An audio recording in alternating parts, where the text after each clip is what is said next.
What we're witnessing here is the Obama administration giving up on Congress because they just lost Congress, and they're going to do as much as they can via executive branch regulatory fiat.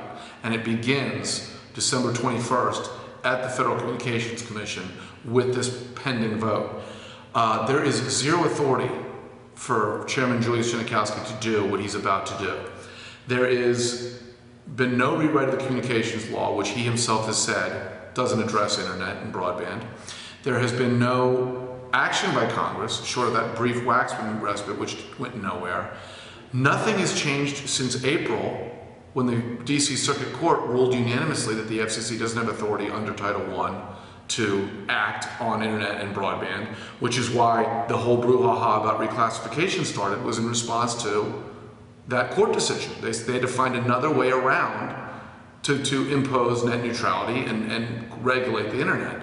So nothing's changed since then, so to then write language, which is really in this instance writing law because no law has been written. You know, I always say about unilateral activist judges, if you want to write laws, take off the robes and run for Congress.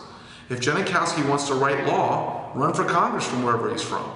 You know, from the congressman from Harvard Law or whatever. He can't write law himself from his chair at the FCC and create the authority to do this. You know, because if we allow him to do this, next week he can come out and say, I'm going to regulate all the pizza joints in America. I'm going to tell them how much cheese they can put on their pizzas, how many tables they can have, because he has just as much authority to do that as he does to regulate the internet.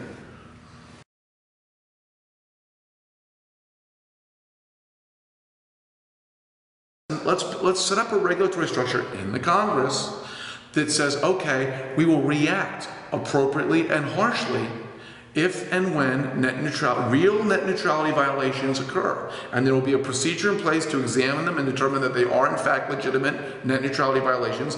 And then when they are, and they're determined to be, then and only then will we say, okay, a net neutrality penalty will be in place. But to impose net neutrality on the entire World Wide Web in advance of any violation is an incredible impediment to investment, to the growth of the internet. To say that this is consumer friendly is patently absurd. If you're going to make it impossible for investment to come into the sphere, that isn't going to help consumers. I've always been confused by the fact that the telecom companies that spend hundreds of billions of dollars to build the infrastructure are consumer phobic, but the free presses and the public knowledges who haven't spent a dime are consumer watchdogs. I don't know how they lay claim to that mantle, but it's not consumer friendly to impede further advancement in a sphere that, let's face it, has had more advancement in the last 10 years than anything in the history of the planet.